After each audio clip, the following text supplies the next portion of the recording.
Dneska se chci poradit s chytrou učitelkou ohledně grafomotoriky. Na co tyhle listy čmárání, co se tím naučí? Za mě se mnohem víc naučí na tomhle a za stolik jich tam teda nemá. Tak se na to pojďme podívat. Za mě jsou to pracovní listy pro začátečníky start, takže tohle je ideální aktivita. Dítě potřebuje nejdřív připravit ty ruce na psaní a na detailní kreslení, takže potřebuje uvolňovat všechny klouby. Pojďme si to vysvětlit přímo na ukázkách. Čím větší plocha, tím více prostoru pro uvolnění kloubů.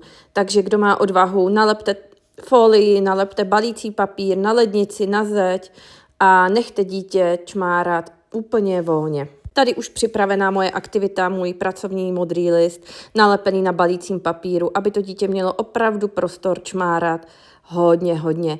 Když se zaměří na detail, nevadí, ale můžete i pomoci vedením ruky, že to dítě má opravdu dělat co největší kruhy.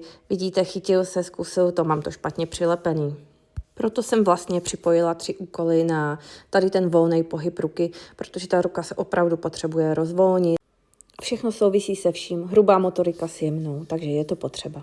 Omalovánky jsou pro nejmenší vlastně taky nevhodná aktivita. Když už ji chceme zařadit, pojďme se podívat, jak na to. Omalovánky v modrých listech slouží zároveň jako obtahovačky. Nechte dítě volně čmárat, nenuďte ho dodržovat linie, ať si prostě užije, ať se seznamuje s tužkou a s papírem. Co se týče těchto cestiček, zařadila jsem je taky za prvý proto, abyste mohli v mých pracovních listech růst a nezasekli se na jedné úrovni, i když je to začátečník. A za druhý, protože je to barevný, pro děti lákavý a můžou si to zkoušet. Ale nechoďte na výkon, nechte je si to užít. Když tu čáru udělají rovně, fajn, když ne, tak ne, klidně, ať si to tam prostě zase jenom nějak počmářou. Ale zařazený je tam máte, protože je máte rádi.